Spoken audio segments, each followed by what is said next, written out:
Tout le monde a sa Madeleine de Proust. J'ai en mémoire un extrait du film Pulp Fiction dans lequel Julius demande à Vincent, à propos de Paris, « And for the Big Mac. Big Mac stay Big Mac, but they say le Big Mac. » Comment rendre un burger plus gourmand? Comment le rendre plus convivial? Comment le premiumiser dans une brasserie comme dans un restaurant? Comment faire plaisir à ses enfants à la maison? Voilà tous les sujets que nous allons adresser aujourd'hui. Je suis Nicolas Nouchy, je scrute les marchés de la restauration depuis 30 ans en tant qu'expert de marché, mais également en tant que consommateur. Bienvenue sur le second épisode de notre émission Food Side Story intitulée « Quand l'empire du burger contre-attaque ». J'ai fait venir des experts, la République du burger, qui représente l'ensemble du marché du burger, avec plusieurs types de propositions, plusieurs enseignes de talent. Nous aurons également le témoignage d'un influenceur qui connaît parfaitement la street food et le burger et qui nous partagera toute sa connaissance pour mieux comprendre le positionnement du burger aujourd'hui. Puis, nous aurons le plaisir de découvrir les recettes inédites du champion de France du burger.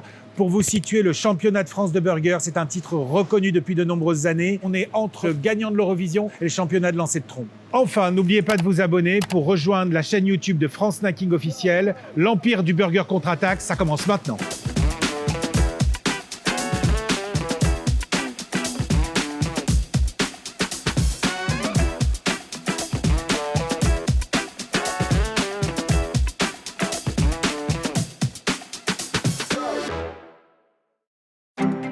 Avant de devenir une icône mondiale, le burger, c'est d'abord un steak. Au 19e siècle, les Hambourgeois traversent l'Atlantique pour s'installer aux États-Unis et emportent avec eux de la viande hachée, leur viande hachée, à l'intérieur de 2 tranches de pain. Près de 200 d'années plus tard, et quelques chaînes de restauration aidantes, ce petit sandwich a conquis la planète, en particulier la France. 82% des Français consomment des burgers, autant dire que presque tous les Français ont leur instant burger. C'est 1,6 milliard de burgers qui sont consommés par an tous les ans. Et où sont-ils mangés? Principalement dans les chaînes, à la maison, et puis aussi dans les cafés bar brasseries. Près de 80 enseignes en France qui sont réparties dans toute la France pour proposer un burger de toute typologie. Des grandes enseignes telles que vous les connaissez, et puis aussi des petites et moyennes qui se développent énormément et sont pleines d'inventivité. Mais pourquoi on l'aime tant, ce burger? Tout simplement parce qu'il est pléthorique. Il est devenu tellement incontournable qu'il a même son jour de célébration dans l'année, le 16 octobre, et aussi son championnat de France pour découvrir chaque année le plus grand artiste du burger.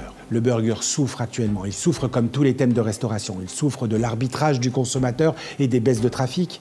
Il souffre également d'une offre qui est largement supérieure à la demande, des autres denrées qui sont des concurrents directs pour le consommateur. Il souffre aussi des augmentations de prix car le bœuf a énormément augmenté dans un contexte inflationniste, à tel point qu'il y a un plafond de verre aujourd'hui sur ce burger. Un consommateur déclare ne pas vouloir dépenser plus de 14 € pour un burger. Mais c'est une valeur refuge, le burger.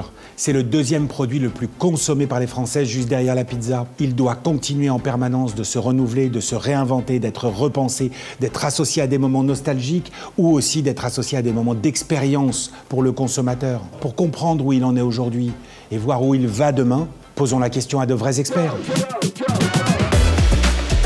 Nous sommes sur les terres de Vincent Bocara de l'enseigne Goku. On va déguster ses burgers. On attend ça avec impatience. J'y vais de ce pas.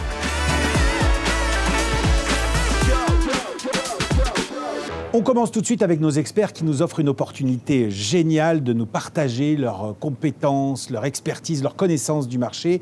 C'est la République du burger que nous avons juste ici. Parmi nous, j'ai le plaisir d'avoir Graphie, cofondatrice de la chaîne PNY Burger, 13 unités. PNY, effectivement, c'est une personnalité spécifique, des points de vente qui ne se ressemblent pas automatiquement, un design, une signature, une expertise, un côté urbain très bien identifié et en même temps une ADN commune. On a un burger cosy à table et une expérience gustative hors norme. On a également le privilège d'avoir parmi nous Julien, président de l'enseigne Bichef, 55 unités éparpillées dans toute la France. C'est le vrai bon burger à un prix accessible, le burger gourmet, un vrai moment de plaisir, un moment de réconfort dans un lieu réinventé récemment avec une super expérience client d'exception. Bienvenue Julien, merci de ta présence. Pour terminer, l'enseigne Quick, libre avec les attentes des consommateurs depuis 1971, donc avant ma naissance. Elle révolutionne le fast-food, fait évoluer le Giant avec la nostalgie, plein d'innovations, de proximité, de l'alimentation pour tous, grâce à Frédéric, directeur général de l'enseigne Quick, et ses équipes. Quick redevient une enseigne de poids, 180 restaurants en France, 260 dans le monde, une communication hyper efficace. Merci d'être parmi nous, Frédéric. Pour bien commencer notre épisode, pouvez-vous me donner les 3 mots-clés qui, selon vous, décrivent le burger en France et ses perspectives? Graphie, on commence par toi. Universel, parce qu'il parle à tout le monde. Il est expérientiel, parce qu'il correspond à un vrai moment de dégustation. Et enfin, je pense qu'il est culturel, parce qu'il s'inscrit toujours dans la mouvance de l'histoire. Julien? Je vais faire un truc plus simple, le burger, c'est la vie. Je trouve qu'en 3 mots, c'est vraiment tout ce qu'il y a à dire sur le burger. C'est la vie. C'est ça. Frédéric? Un burger, c'est le goût d'abord, parce que c'est du plaisir. Ensuite, c'est le partage. Et puis, je crois que l'autre point, c'est que c'est éternel. Parce que c'est quand même une catégorie qui existe maintenant depuis bientôt un siècle. On va s'en rapprocher. Le burger se réinvente en permanence. On a les mots-clés. Rajoutons quelques ingrédients à notre burger. J'ai le plaisir d'avoir avec moi Florian. Florian, on est vraiment très très content de t'accueillir. Pour ceux qui ne le savent pas, Florian Donner, c'est plusieurs centaines de milliers de followers. Je pense qu'on est presque à 2 millions en fait. Ouais. C'est surtout aussi beaucoup de connaissances sur plein d'univers de la gastronomie française, internationale. Qu'est-ce qui te fait rêver dans le burger aujourd'hui? Alors moi, c'est vrai que j'ai vu évoluer le burger ces 10 dernières années.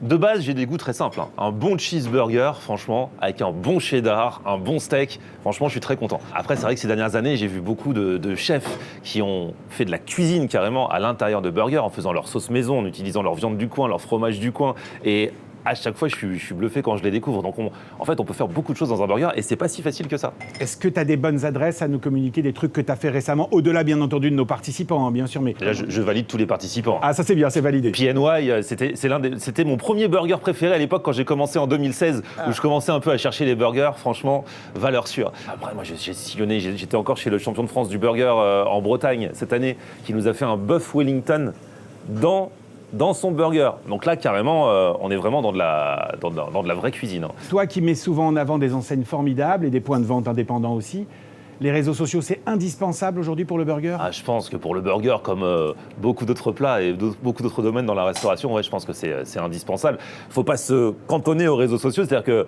si tu montres un beau burger bien dégoulinant qui donne envie, il faut que quand tu arrives, ce soit le même. Le burger de demain, tu le vois comment? Alors, moi, je pense que, quoi qu'il arrive, les classiques, les basiques, faut les garder. C'est très bon. Ensuite, c'est une Madeleine de Proust. Ça nous rappelle peut-être les burgers qu'on mangeait à l'époque, en fonction de vos âges. Ouais. Il y a 10, 15, 20 ou même 30 ans. Après, c'est clair qu'il y a toujours besoin d'aller plus loin. Et c'est toujours bien de se renouveler, ne serait-ce que pour se démarquer. Est-ce qu'il faut plusieurs sandwichs, d'après toi? Plusieurs buns? Ça, c'est une autre question. Et ça dépend de chacun.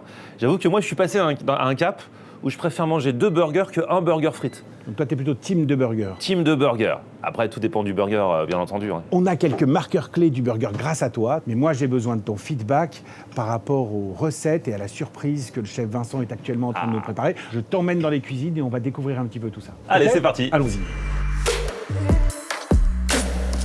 On est en plein milieu des cuisines. Là, Vincent, merci de nous accueillir. On est très heureux de t'avoir avec nous. Alors, qu'est-ce que c'est être champion de France de burger et qu'est-ce qui t'a mené jusqu'à Goku Asian? En 2010, on a ouvert notre premier resto qui était basé sur la cuisine asiatique. C'est ce qu'on sait faire, donc ça va faire plus de 15 ans maintenant. Et en 2015, on a vu passer le championnat de France par Socopa au Snacking Show. Et on s'est dit pourquoi pas s'y inscrire. Et à ce moment-là, on avait dans l'autre resto qui était à Château d'Eau, on avait fait un burger de nouilles. Le ramen burger, on est les premiers en France à avoir fait le ramen burger. On est arrivé 2e à la compétition. Et l'année d'après, on a ouvert le Goku, donc 2016. Et on s'est dit, attends, on n'a rien à perdre, cuisine asiatique à fond. Essayons d'être les premiers à faire de la cuisine asiatique à la fois traditionnelle et du burger. Et c'est ce qui s'est passé, vous avez gagné en 2017 le championnat. Ce qui te permet quand même de commencer et de te poser la question essentielle en fait. Qu'est-ce qu'il faut pour faire un bon burger? Nous, on a misé sur le fait de faire voyager les gens. Donc déjà, les sauces, c'est très important.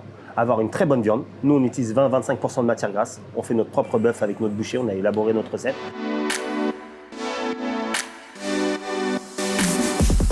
La viande, c'est vraiment l'ADN du burger. D'ailleurs, 75% des consommateurs choisissent une viande hachée de bœuf pour leur choix de burger en restauration. Un restaurateur portera attention au taux de matière grasse de sa viande. C'est un critère important pour avoir un résultat d'un haché bien grillé en surface et tout en conservant le moelleux à cœur.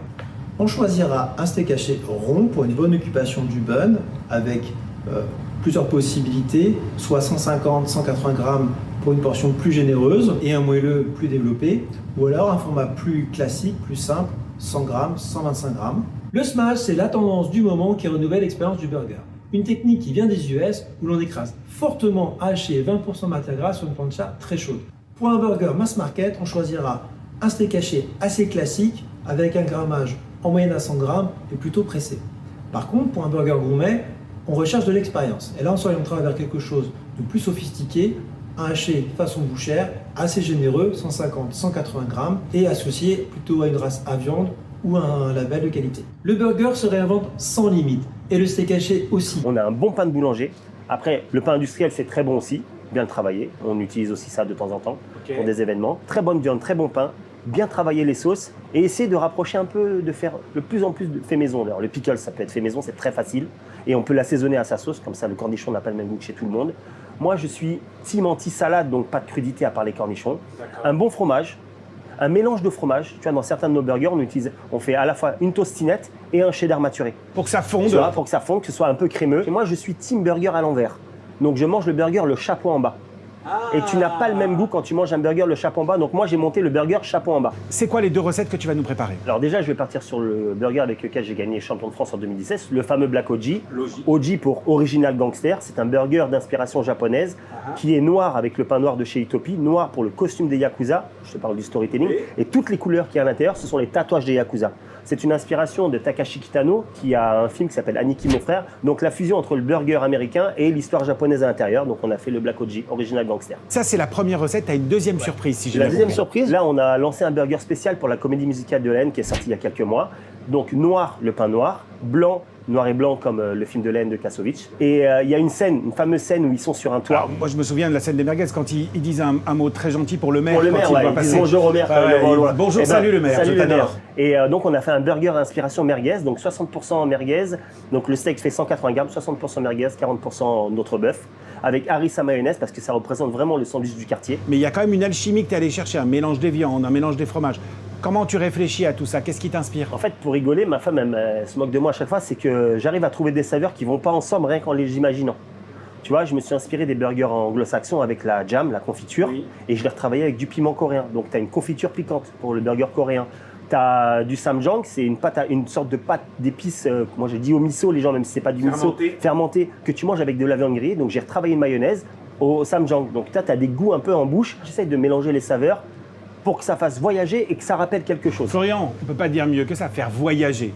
On arrive à faire voyager avec le burger. Mais carrément, carrément. Je te dis, tout se joue à une sauce, tout se joue à un pickles. C'est ça qui va faire la différence entre les différents burgers. C'est pas excitant cette idée de tester un burger avec cette harissa mayonnaise, etc. Ah, le burger, c'est pas si simple que ça parce que c'est l'équilibre qui est le plus difficile à obtenir. C'est-à-dire qu'en une bouchée, tu dois vraiment avoir ce que j'appelle la bouchée parfaite, c'est-à-dire sentir tout ce qu'il y a dans le burger et pas qu'il y ait un des produits qui ressorte plus que l'autre. Il a voulu mettre de la harissa, de la merguez, tout ça. Faut qu'on le sente tout d'un coup. Je vais remonter pour tester tout ça, parce que toi, malheureusement, tu vas quitter cette atmosphère qui est quand même un peu chaude. Hein, C'est frustrant. Il me fait venir, il me montre le burger, il me dit de partir. On lui montre juste le charbon. Et merci beaucoup d'avoir été avec nous. Merci.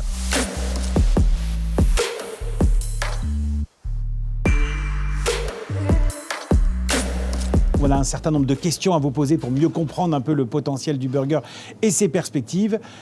Première question, qu'est-ce qui fait qu'un burger est formidable? Qu'est-ce qui le rend si génial aujourd'hui? Graphie, on commence par toi? Moi, je pense que c'est le goût du reviens-y. C'est ce qu'on dit chez Pieds Noailles. Est-ce que quand je teste ce burger, j'ai envie de le regoûter, de le reprendre? Si oui, voilà. Mission accomplie. Si oui, mission accomplie. Julien? Pour moi, le burger, c'est un pain, une sauce, un steak. Un bon hamburger, c'est avant tout un bon pain, parce que le pain, c'est ce qui tient l'ensemble.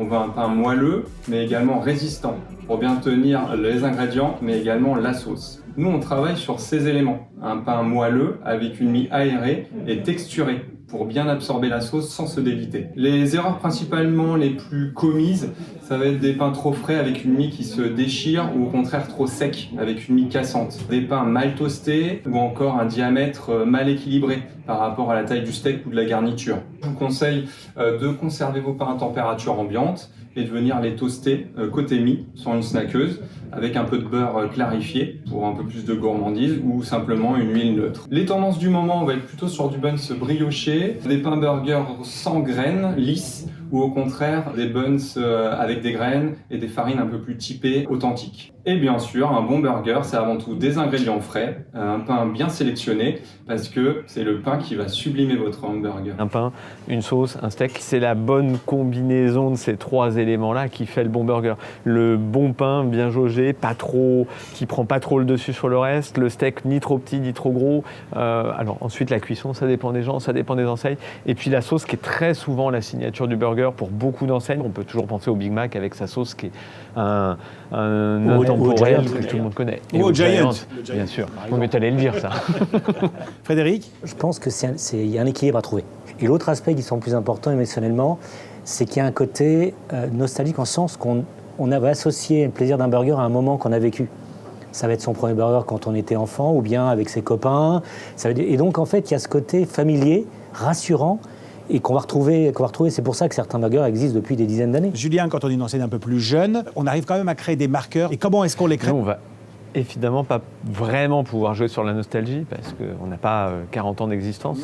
Effectivement, on va aller plutôt se battre sur soit des marqueurs de goût spécifique ou de qualité, parce qu'effectivement, on va dire on vous apporte quelque chose qui n'existait pas ou qui n'existe pas ailleurs, soit sur des marqueurs purement expérientiels, de qualité de service, de différenciation, voire même, et c'est le cas dans le burger gourmet depuis quelques années, d'être un contre-marqueur à la nostalgie, de dire vous vous rappelez de ce goût-là, mais nous on le produit autrement. Donc venez découvrir ce goût réinventé autrement. Graphie, c'est quoi le burger chez vous qui crée justement cette marque, ce reviens-y? Le burger emblématique, c'est le retour du cow-boy, qui est notre propre interprétation du burger sauce barbecue, qui est un grand classique de la cuisine américaine. Et en fait, chez PNY, c'est comme ça qu'on crée la nostalgie, c'est en allant réinterpréter à notre façon tous ces classiques des burgers américains. On voit bien qu'aujourd'hui, ce qu'on essaie d'attirer avant tout, c'est les générations Z, ou du moins les jeunes générations. Qu'est-ce qui les fait vibrer, ces générations Z aujourd'hui? On commence par Graphie? Moi, je suis plutôt dans la couche 25-35, donc je peux parler de celle-là parce que je m'y identifie plus. C'est la génération qui est née avec le burger, qui a toujours connu le burger autour de lui et qui, en grandissant, je pense, a voulu avoir la même expérience de burger qu'il a connu jeune, mais avec des ingrédients de meilleure qualité. Julien, toi tu la cibles, le 15-25? On s'en approche, mais je vais aller un cran plus loin que Graphie. Je pense que même entre le 15-20 et le 20-25. Enfin, aujourd'hui, il y a tellement d'évolution rapide dans les réseaux sociaux, dans la culture, que les générations se suivent de très près, mais ne se ressemblent pas du tout. Je voudrais peut-être compléter les réponses de mes camarades en parlant de la France. Parce qu'on a quand même quelque chose d'assez unique que le monde entier regarde, c'est l'innovation à gogo. L'ensemble du monde est fasciné par le rythme d'innovation qu'on a dans le marché. Je regardais sur les principales chaînes de burgers, il y a eu 130 nouveaux burgers cette année. Puis à côté de ça, de retrouver bien sûr ses classiques et ses produits préférés. On s'est recentré beaucoup sur ce qui faisait l'ADN de Quick, qui était l'innovation. Quick a toujours été une marque qui proposait des burgers un peu out of the box. Donc on a fait beaucoup d'innovation. Pour moi, la meilleure façon de juger, c'est est-ce qu'on est capable de rejouer cette innovation un peu plus tard? L'autre façon, et là je vais être un peu cheeky pour un instant, mais c'est quand c'est repris par des plus grandes enseignes. Par exemple, quand on a été les premiers dans les enseignes de restauration populaire à faire un burger avec des chefs, on a travaillé avec Norbert Tarrer, et c'est devenu, vous regardez les autres, c'est devenu une norme. Et puis, dernier élément que je dirais, c'est que nous, on essaie aussi d'innover sur, on parlait tout à l'heure des produits de référence. Alors chez nous, c'est le Giant, c'est Coquento, c'est le Supreme, c'est le Long, qui sont des produits qu'on, pour certains, des dizaines d'années. Mais c'est d'arriver à innover sur ces produits. Se dire, tiens, comment j'apporte pour les gens qui adorent? Je vais donner un exemple cette année. Nous, on a le Long. On a lancé l'Extra Long. Alors, on dirait, vous n'êtes pas allé chercher très loin. Et ça, par exemple, avec Eric Ramsey qui était à la manœuvre derrière, ça a plu aux clients. Voilà, donc, il y a plein de façons d'innover. Ce qui est intéressant, c'est de voir les retours et puis d'accepter aussi que parfois, des innovations peuvent être un petit peu moins pertinentes. Julien, l'innovation? Pour des enseignes plus petites comme la nôtre, l'innovation, c'est presque un moyen de survie puisqu'on n'a pas une capacité financière à aller communiquer comme un McDo, un Quick ou un Burger King. Donc, on a besoin de cette innovation pour faire revenir. Dire aux clients, vous êtes venu une fois, l'enseigne vous a plu, revenez voir, il se passe des choses. L'autre aspect innovation chez nous, alors effectivement, là où je vais rejoindre Frédéric, c'est qu'il faut absolument accepter l'échec parce que fondamentalement, nous, on se cherche encore, même si on a déjà 55 points de vente, mais on se cherche encore. Aujourd'hui, j'ai pas un Giant. Mais en fait, l'innovation nous permet d'ajuster, de faire bouger les choses. Et justement, l'innovation, c'est changer de 1,5 cm le diamètre du pain, changer de 10 grammes le poids du steak. C'est des choses comme ça qui permettent à un moment d'arriver à quelque chose où on a une vraie reconnaissance client sur un produit et de se dire ce produit-là, ça va être un marqueur chez nous. Graphie, l'innovation aussi chez PNY. L'innovation va plutôt porter chez nous sur des micro-collabs qu'on va lancer de temps en temps sur un restaurant ou un autre. Typiquement, la dernière qu'on a faite, c'est on a fait venir Alvin Kailan, qui est un peu le pape du burger aux US, et qui nous a sorti un butter burger. Donc c'est un burger au beurre. Bizarre que ça vienne des US, cette recette-là. C'est d'ailleurs pour ça qu'il le fait en France. Et il y a tellement de beurre que quand tu poses le chapeau dessus, le chapeau glisse. Ouais, voilà. Et c'est bien pour les réseaux sociaux, Robert. Ah, c'est parfait. Est-ce qu'on a de quoi, en tant que consommateur, se faire un vrai bon burger, le même que celui que vous êtes capable de délivrer dans vos points de vente? Graphie. Ce qui est compliqué avec le burger, c'est que tous les étages arrivent à la bonne température en même temps. Donc c'est costaud de faire ça chez soi. Julien, de ton côté, si tu veux quand même laisser sa chance au consommateur. Moi, je laisserai sa chance au consommateur. Parce que, alors, ouais, bien sûr, refaire le burger que moi je vends ou que Frédéric vend ou que Graphie vend, c'est compliqué parce qu'on a du sourcing, on a des cuisines professionnelles, etc. Néanmoins, je pense que n'importe qui, moi je l'ai vécu moi-même, peut largement améliorer ce qu'il fait à la maison. On peut apprendre à cuire son steak, on peut apprendre à bien le saisir, à le caraméliser. Enfin, il y a plein de choses qu'on peut faire à la maison et qui ne sont pas de la grande cuisine, mais qui permettent déjà de passer d'un burger qui est vraiment fade et pas très bon à un burger qui s'approche d'un burger d'enseigne. Frédéric, on peut sublimer le burger à la maison? Oui, alors il y a plein d'influenceurs qui essaient de reproduire nos produits en permanence. D'ailleurs, certains s'en approchent, c'est plutôt sympa.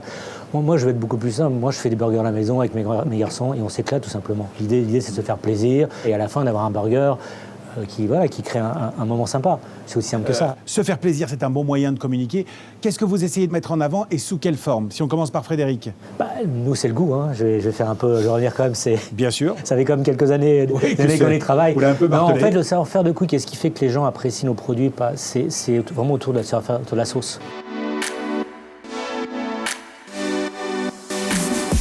La sauce va venir donner le thème de votre burger. Il faut qu'elle ait différentes caractéristiques, notamment qu'elle tienne la chaleur et qu'elle soit pas trop liquide, parce qu'elle va être souvent en contact direct avec la protéine chaude. Si vous voulez faire votre sauce signature, nous chez Heinz, on recommande de croiser l'ADN de votre restaurant avec les tendances émergentes pour avoir une sauce qui dure dans le temps.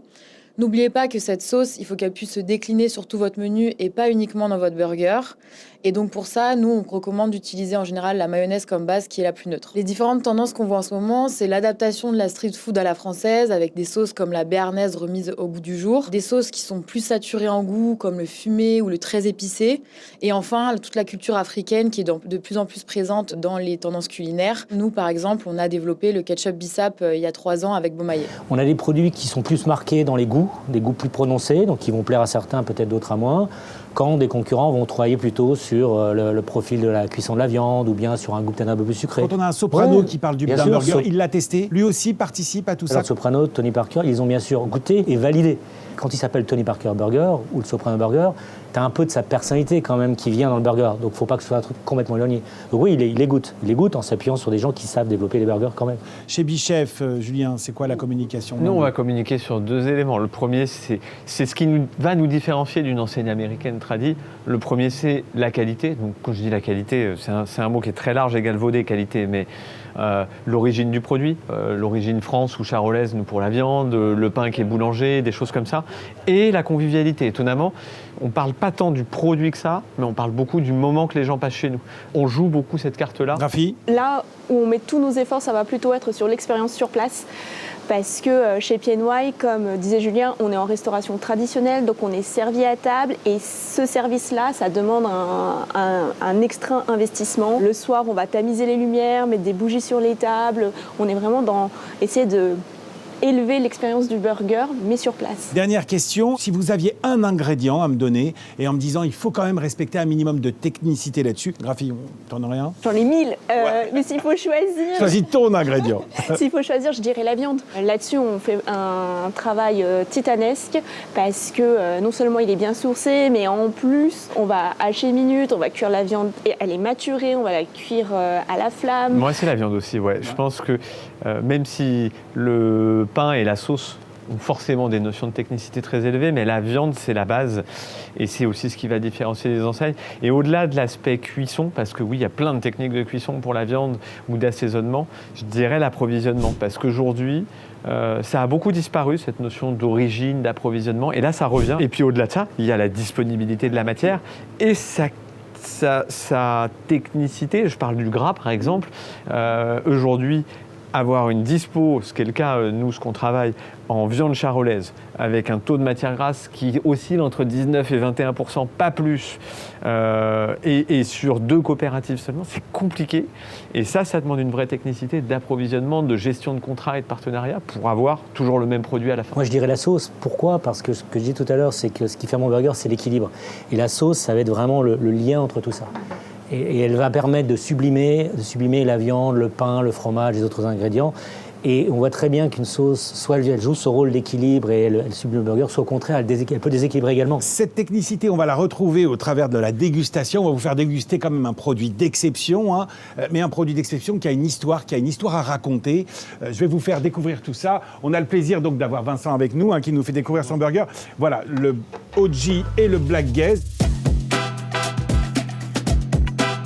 C'est super bon. Ouais, c'est vraiment très bon. Honnêtement, puis c'est très innovant, donc en fait la bouchée, elle est quand même très agréable. Ouais. Ah, vraiment intéressant. Hein. Ouais. T'as pas les ingrédients qui luttent les uns avec les autres.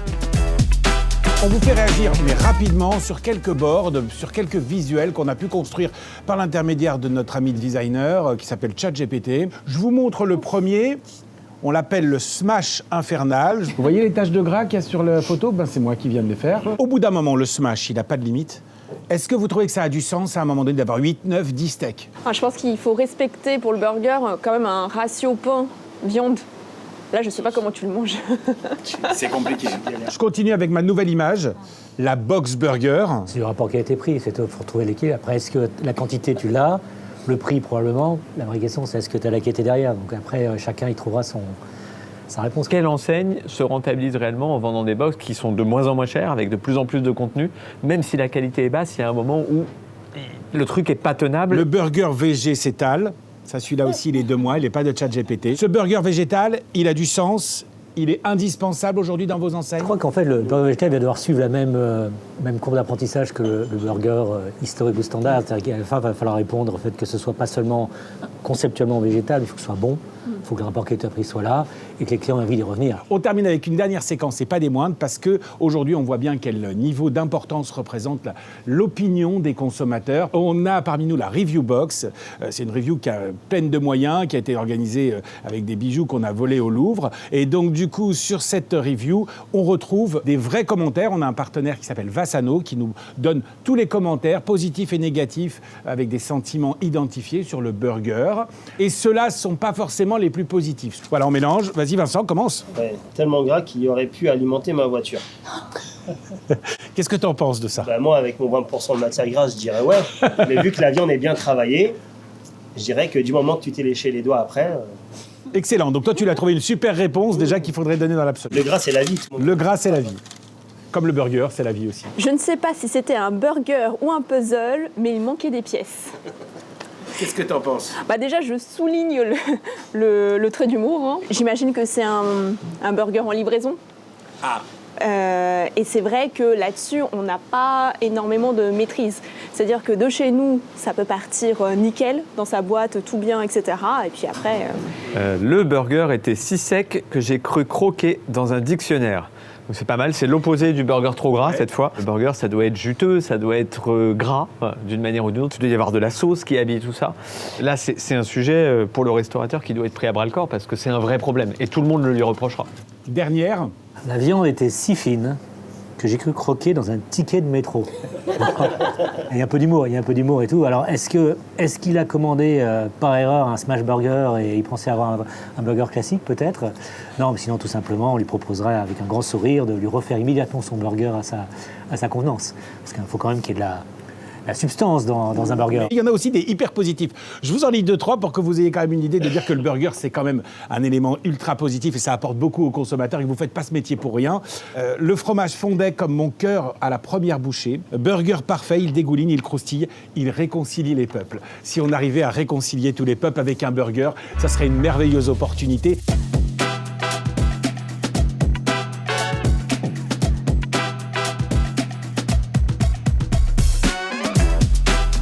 vous remercie infiniment de votre présence. On se donne rendez-vous pour notre prochain épisode sur la pizza napolitaine, la pizza romaine, la pizza de fast-food, la pizza américaine. À très bientôt sur Food Side Story.